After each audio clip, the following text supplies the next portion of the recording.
E o banco, porque eu fiz questão de, se eu não entendo de banco, para que eu vou ficar com o banco? Esse foi um dos episódios que quase fez um dos maiores empreendedores do Brasil quase quebrar. Estamos falando do caso do Banco Pan-Americano, que foi aí uma fraude bilionária que envolveu esse banco quando o seu dono era nada mais nada menos do que o Silvio Santos. E esse episódio teve aí pessoas sendo presas e o Silvio Santos quase indo à falência. Mas afinal, que fraude foi essa? O Silvio Santos estava envolvido? Além de vermos sobre tudo isso, te garanto que tem muitos aprendizados que nós podemos tirar dessa história. Porque tem muitas pessoas que contam aí várias histórias de sucesso, mas normalmente o pessoal não costuma contar as histórias de fracasso, as histórias de derrota. E são muitas vezes essas histórias que têm ensinamentos valiosos que nós podemos aprender. Então, Senor Abravanel, mais conhecido como Silvio Santos, é, sem sombra de dúvidas, um dos maiores nomes aí do empreendedorismo, um dos maiores empresários do Brasil. E primeiro de tudo, eu quero deixar claro aqui a competência que o Silvio Santos tem como empreendedor, até porque isso é um fato. Então, hoje em dia, o grupo Silvio Santos tem diversas áreas de atuação. Como essas empresas elas não são abertas em bolsas, nós não temos aí nenhum dado real, direto ali da empresa, de quanto é o faturamento desse grupo. Mas, ali em 2010, nós temos aí estimativas, reportagens falando que o faturamento do grupo Silvio Santos era de cerca de 5,3 bilhões de dólares. E fontes mais recentes aí, por volta de 2020, fala que o faturamento do grupo estava em 2 bilhões de reais. E o que aconteceu, né? Justamente aí entre essa data, entre 2010 e 2020, foi justamente a falência do Banco Pan-Americano. Mas antes de contar essa história importante da vida do Silvio Santos, vamos dar uma olhada aqui no patrimônio do Silvio Santos, né? Então, o que compõe aí o grupo Silvio Santos? Então, a empresa talvez mais conhecida de todas, que é o SBT, o Sistema Brasileiro de Televisão, que cobre o país todo, levando aí suas programações, e tem dentro aí do seu grupo mais de 94 emissoras filiadas ao SBT, né, transmitindo aí os seus programas.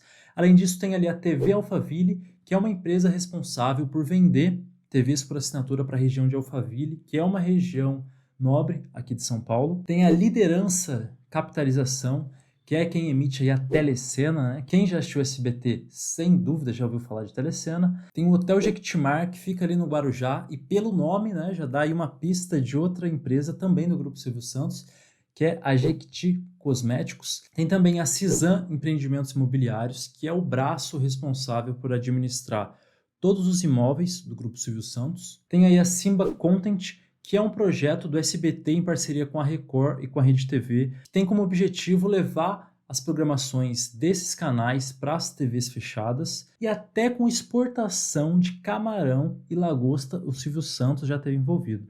Pois é, ele já teve participação aí na Maricultura Netuno, que é uma empresa responsável por exportação de lagostas e camarões. Então assim, olhando tudo isso aqui, nós não temos dúvida da competência do Silvio Santos como empreendedor. E por que eu quero deixar claro isso aqui? Porque eu estou trazendo aqui uma história que o Silvio Santos teve aí uma certa dificuldade, né? Teve uma empresa falindo, mas de forma alguma eu quero colocar aqui, né, ele como uma pessoa, como um empreendedor fracassado. Não é essa a ideia. A ideia é justamente nós podermos aprender com as histórias de dificuldade que o Silvio Santos passou. Até porque nessa situação ele teve uma postura que eu aposto que poucos empresários teriam. E sem dúvida saiu triunfante dela. Então é justamente sobre isso que a gente vai ver, vai estudar e vai aprender aqui, te garanto. Então a história do Silvio Santos com o Banco Pan-Americano começou lá em 1969, mas a empresa ainda não se chamava Banco Pan-Americano. Naquela época era a Baú Financeira.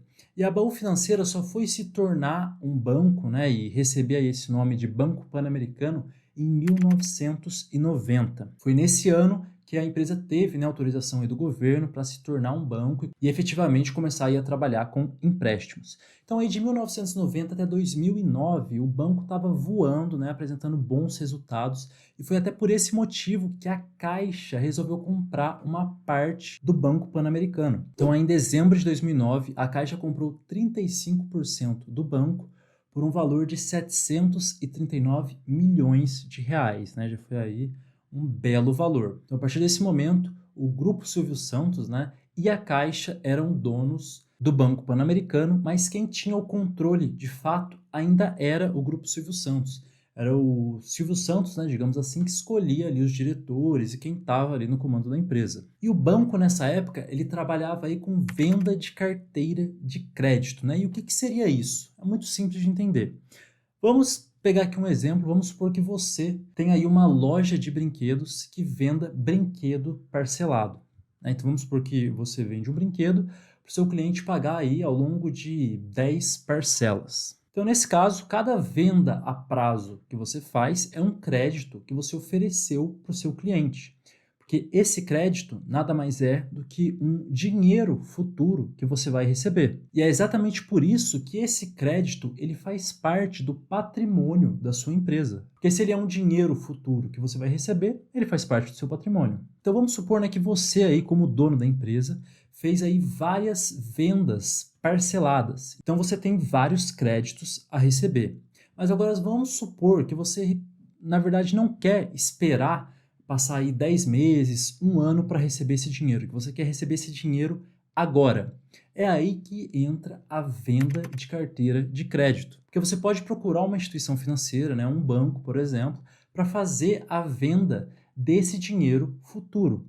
Então você chega para um banco, né, por exemplo, e justamente faz essa oferta. O banco pode te dar um dinheiro agora, né, claro, com desconto, em troca desse crédito que você tem a receber no futuro.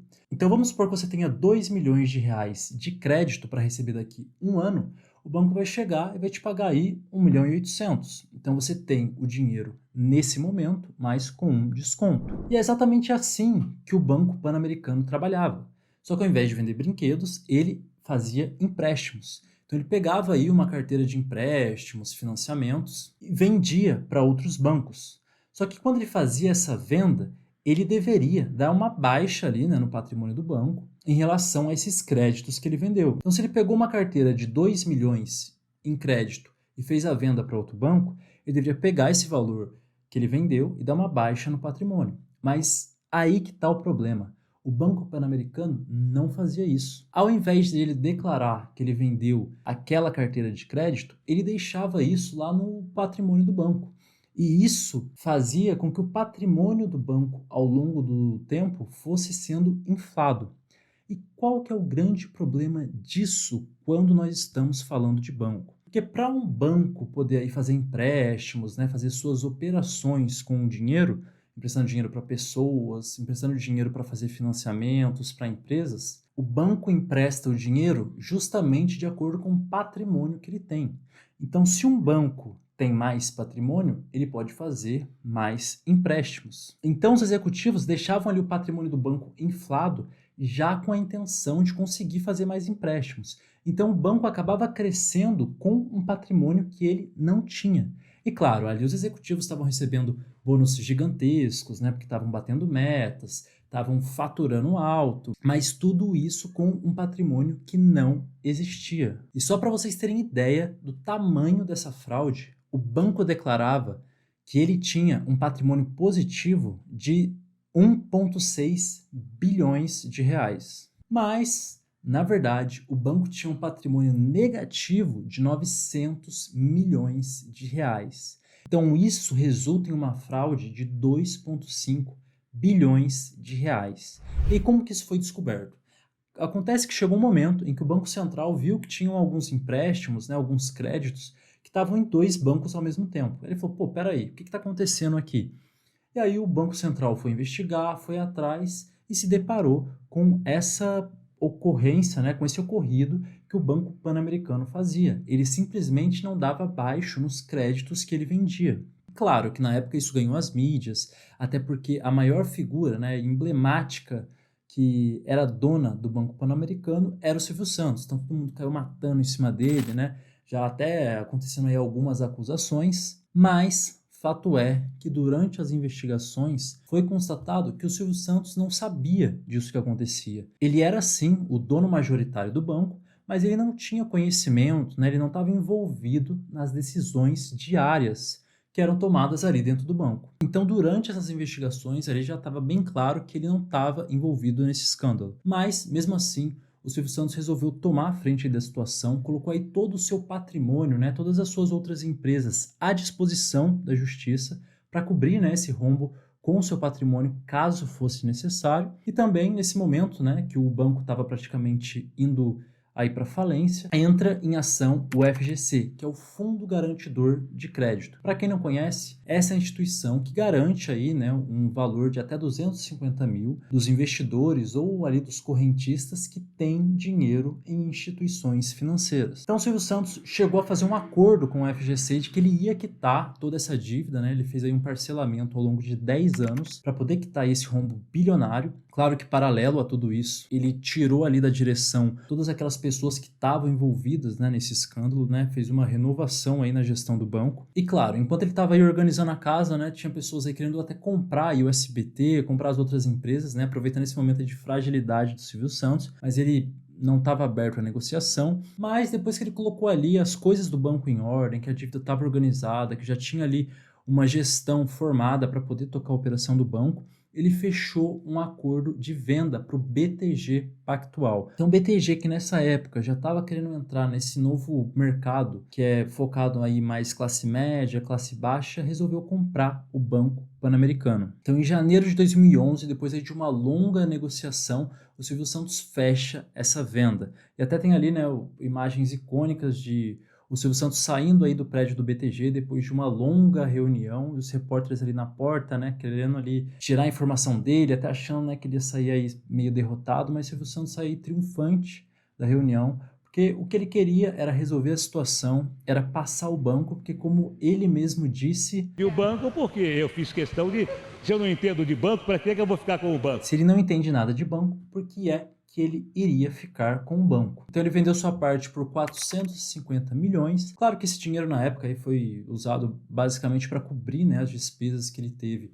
tratando toda essa fraude, mas o principal benefício que ele teve foi de deixar as suas outras empresas livres e longe aí desse prejuízo bilionário, porque a partir do momento que ele vendeu, a responsabilidade já era do BTG, né? O BTG que ia tocar essa situação adiante. E inclusive nessa época, o banco já era aberto em bolsa, né? O que será que aconteceu com as ações nessa época? A gente vai dar uma olhada nisso. Antes, vamos falar dos diretores. Pois é, porque em 2017 as investigações foram concluídas e chegaram ali em 7 culpados que foram condenados. Inclusive, um desses diretores chegaram a pegar aí até 12 anos de cadeia. Então, realmente, o pessoal aí foi condenado, foi para a cadeia.